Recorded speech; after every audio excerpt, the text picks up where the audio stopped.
Sejumlah orang, termasuk pejabat, mengaku sudah mendapatkan vaksin Nusantara.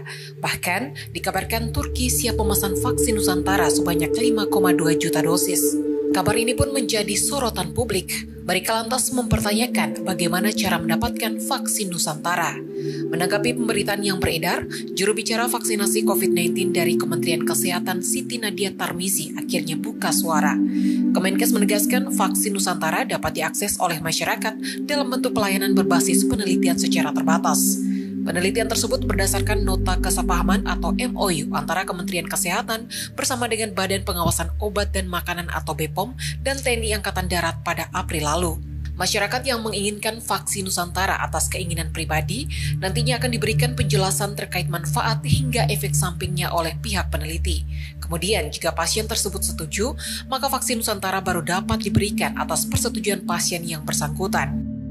Namun meski Kementerian Kesehatan mempersilahkan masyarakat untuk menggunakan vaksin Nusantara, saat ini vaksin besutan Dr. Terawan itu belum dapat izin penggunaan oleh BPOM.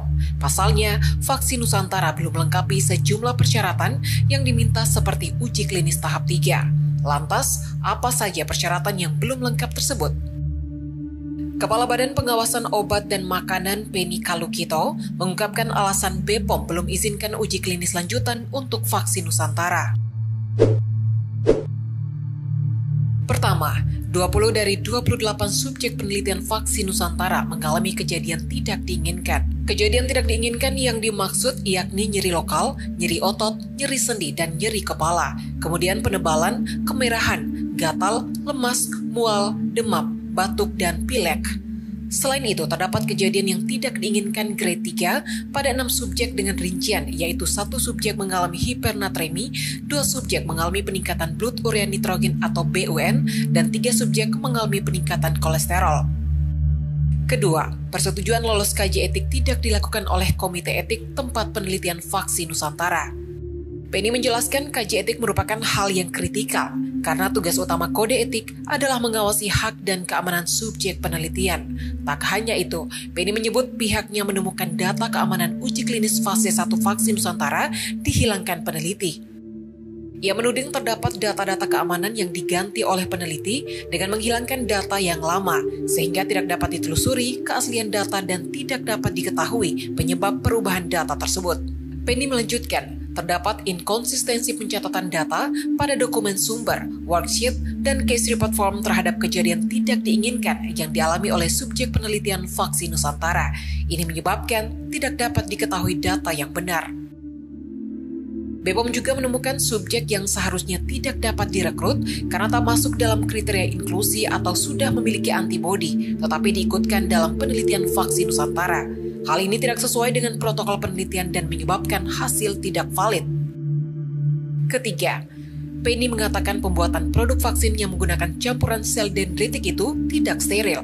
Penny menjelaskan laporan yang diterimanya, pembuatan vaksin Nusantara menggunakan closed system. Tetapi pada kenyataannya, proses pembuatan vaksin Nusantara dilakukan secara manual dan open system. Selain itu, produk antigen SARS-CoV-2 yang digunakan sebagai bahan utama pembuatan vaksin Nusantara bukan pharmaceutical grade dan dinyatakan oleh produsen tidak dijamin sterilitasnya. Bahkan, antigen tersebut hanya digunakan untuk riset di laboratorium, bukan untuk diberikan kepada manusia. Penny melanjutkan, produk akhir dari vaksin Nusantara tidak dilakukan pengujian kualitas sel dendritik.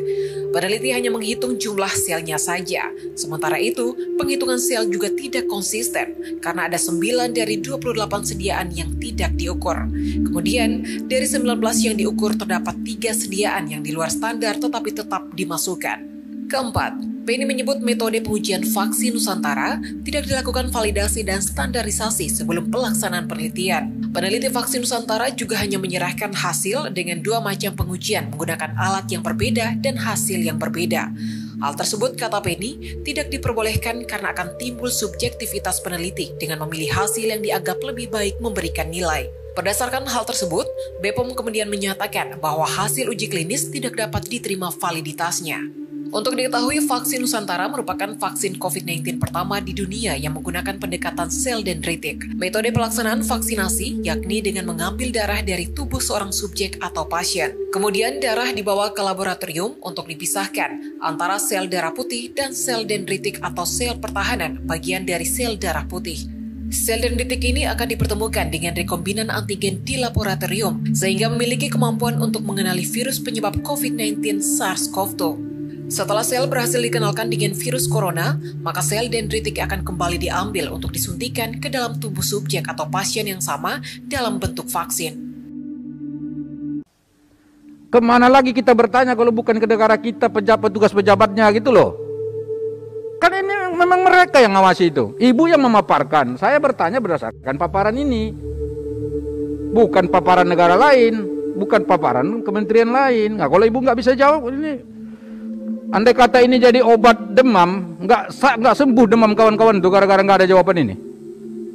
Sangat penting. Jadi saya juga khawatir, jangan-jangan banyak vaksin yang sudah lebih dari 6 jam, lebih dari 2 jam, masih tetap disuntikkan. Datanya bisa didapatkan. Namanya kita di sini ini nggak ngerti, rakyat ini nggak paham sedetail itu. Kita lah yang mengawasi. Nah ini tugas DPR, makanya ya, ada Pak, rapat. Nanti kami siapkan datanya, dan saya kira Kementerian Kesehatan juga harusnya ada data tersebut. Jadi mohon maaf Ketua. Karena itu kan terkait dengan prasarana pelayanan, Pak. Jadi semuanya jangan disalahkan pada Badan POM. Kami di dalam pemerintahan tentunya ada struktur-struktur dengan tugas dan fungsinya masing-masing. Jadi jangan semua disalahkan ke Badan POM. Bukannya terbalik. Sebelum dipakai mestinya bawa ke lab, pastikan nggak ada masalah baru dibagi. Sudah, Pak. Sudah, Pak. Jadi ini saya baru akan menjelaskan bahwa peran dari Badan POM dalam melakukan pengawasan di jalur distribusi. Jadi Badan POM juga secara sampling berdasarkan statistik dan resiko juga melakukan pengambilan sampling dan pengujian untuk tadi melihat dari mutu vaksin sampai dengan di titik akan diberikan pada masyarakat, apakah itu di fasilitas pelayanan kefarmasian, di dinas-dinas penyimpanan, maupun juga sampai ke titik di puskesmas. Itu dilakukan oleh UPT Badan POM, balai POM dilakukan, dan sampai dengan saat ini saya kira belum ada. Nanti Direktur Pengawasan itu ya, kalau ingin data lebih detail lagi, tapi sampai sejauh ini belum ditemukan data vaksin yang memang tidak memenuhi aspek mutu. Tadi itu Ketua, ya, makanya saya akan minta itu pertanyaan kita tuh satu-satu itu dijawab. Misalnya tadi yang soal KIPI, berapa orang yang meninggal? Ibu nggak jawab nih. Oh, orang masyarakat banyak yang bilang kalau anaknya ada satu orang tuh yang nuntut loh. Ya kan, yang mengaku setelah di otopsi, malah dia mengatakan hasil otopsinya aja nggak bisa ada keputusan apa-apa. Menuntut dia. Bahkan mereka keluarganya menganggap ini karena vaksin. Ibu jelasin yang begitu. Kenapa misalnya tidak ditentukan seperti itu? Hasil otopsi bagaimana jawabnya? Masa negara diam? Rakyatnya bertanya diam negara. Mana boleh? Negara harus kasih perlindungan ke rakyat ini. Minimal perlindungannya dalam bentuk jawaban. Ini kan Ibu Penny dari tadi menjelaskannya kayak slow-slow apa begitu tuh. Ini bukan slow-slow, ini penting soal vaksin ini.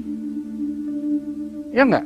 Jadi termasuk juga yang pertanyaan saya tadi, yang soal apa tadi yang kedua yang barusan dijawab itu kan jumlah dan seterusnya itu kan belum ada keterangannya. Boleh saya jawab sekarang, Pak? Ya silakan, nggak apa-apa. Cuman Ibu jangan langsung loncat sana loncat sini. Ya enggak? Kita butuh jawaban ini. Nanti kalau enggak saya ulangi lagi pertanyaan saya Ketua. Terima kasih.